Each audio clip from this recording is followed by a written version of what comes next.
ایک یتیم نوجوان شکایت لے کر رسول اللہ صلی اللہ تعالیٰ علیہ وآلہ وسلم کی خدمت میں حاضر ہوا۔ کہنے لگا، یا رسول اللہ، میں اپنی کھجوروں کے باغ کے ارد گرد دیوار تعمیر کرا رہا تھا کہ میرے ہمسائے کی کھجور کا ایک درخت دیوار کے درمیان میں آ گیا۔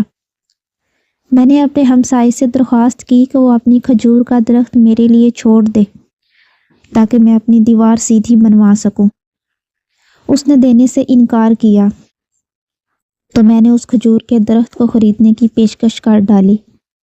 میرے ہمسائے نے مجھے کھجور کا درخت بیچنے سے بھی انکار کر دیا۔ سرکار دو عالم علیہ السلام نے اس نوجوان کے ہمسائے کو بلا بھیجا۔ ہمسایہ حاضر ہوا تو آپ علیہ السلام نے اسے نوجوان کی شکایت سنائی، جسے اس نے تسلیم کیا کہ واقعتاً ایسا ہی ہوا ہے۔ آپ علیہ السلام نے اسے فرمایا کہ تم اپنی کھجور کا درخت اس نوجوان کے لیے چھوڑ دو یا اس درخت کو نوجوان کے ہاتھوں فروخت کر دو اور قیمت لے لو۔ اس آدمی نے دونوں حالتوں میں انکار کیا۔ آپ علیہ السلام نے اپنی بات کو ایک بار پھر دہرایا، کھجور کا درخت اس نوجوان کو فروخت کر کے پیسے بھی وصول کر لو اور تمہیں جنت میں بھی ایک عظیم الشان کھجور کا درخت ملے گا جس کے سائے کی طوالت میں سوار 100 سال تک چلتا رہے گا۔ دنیا کے ایک درخت کے بدلے میں جنت میں ایک درخت کی پیشکش ایسی عظیم تھی جس کو سن کر مجلس میں موجود سارے صحابہ کرام دنگ رہ گئے۔ سب یہی سوچ رہے تھے کہ ایسا شخص جو جنت میں ایسے عظیم الشان درخت کا مالک ہو، کیسے جنت سے محروم ہو کر دوزخ میں جائے گا۔ مگر وائی قسمت کہ دنیاوی مال و متاع کی لالچ اور طمع آڑے آ گئی اور اس شخص نے اپنا کھجور کا درخت بیچنے سے انکار کر دیا۔ مجلس میں موجود ایک صحابی ابو الدغداء آگے بڑھے اور حضور اکرم صلی اللہ علیہ وآلہ وسلم سے عرض کی، یا رسول اللہ، اگر میں کسی طرح وہ درخت خرید کر اس نوجوان کو دے دوں تو کیا مجھے جنت کا وہ درخت ملے گا؟ آپ علیہ السلام نے جواب دیا، ہاں، تمہیں وہ درخت ملے گا۔ ابو دغداء رضی اللہ تعالیٰ عنہ اس آدمی کی طرف پلٹے اور اس سے پوچھا، میرے کھجوروں کے باغ کو جانتے ہو؟ اس آدمی نے فوراً جواب دیا، جی، کیوں نہیں۔ مدینے کا کون سا ایسا شخص ہے جو ابو دغداء کے 600 کھجوروں کے باغ کو نہ جانتا ہو؟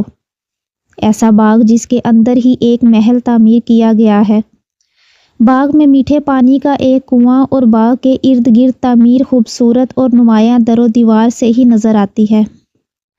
مدینہ کے سارے تاجر تیرے باغ کی اعلیٰ اقسام کی کھجوروں کو کھانے اور خریدنے کے انتظار میں رہتے ہیں۔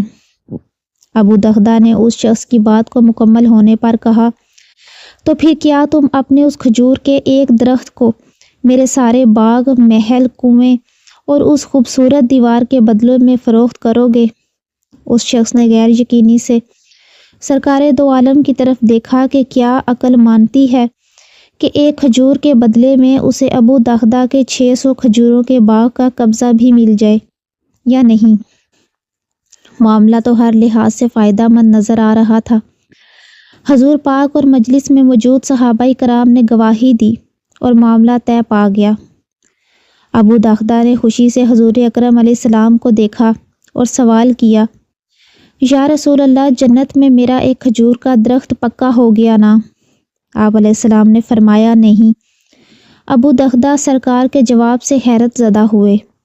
آپ علیہ السلام نے اپنی بات کو مکمل کرتے ہوئے جو کچھ فرمایا اس کا مفہوم یوں بنتا ہے کہ اللہ رب العزت نے تو جنت میں ایک درخت محض ایک درخت کے بدلے میں دینا تھا، تم نے تو اپنا پورا باغ ہی دے دیا۔ اللہ رب العزت جود و کرم میں بے مثال ہے، اس نے تجھے جنت میں کھجوروں کے اتنے باغات عطا کیے ہیں، کثرت کی بنا پر جن کے درختوں کی گنتی بھی نہیں کی جا سکتی۔ ابو دغداء، میں تجھے پھل سے لدے ہوئے ان درختوں کی کس قدر تعریف بیان کروں؟ آپ علیہ السلام اپنی اس بات کو اس قدر دہراتے رہے کہ محفل میں موجود ہر شخص یہ حسرت کرنے لگا، اے کاش وہ ابو دغداء ہوتا۔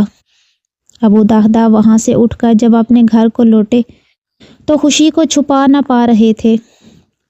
گھر کے باہر سے ہی اپنی بیوی کو آواز دی کہ میں نے 4 دیواری سمیت یہ باغ، محل اور کنواں بیچ دیا ہے۔ بیوی اپنے خاوند کی کاروباری خوبیوں اور صلاحیتوں کو اچھی طرح جانتی تھی۔ اس نے اپنے خاوند سے پوچھا، ابو دہدہ کتنے میں بیچا ہے یہ سب؟ حضرت ابو دہدہ رضی اللہ تعالیٰ عنہ نے اپنی بیوی سے کہا کہ میں نے یہاں کا ایک درخت جنت میں لگے ایسے ایک درخت کے بدلے میں بیچا ہے، جس کے سایہ میں سوار 100 سال تک چلتا رہے گا۔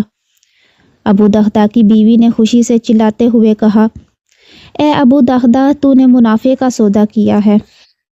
ابو دہدہ نے تو منافع کا سودا کیا ہے۔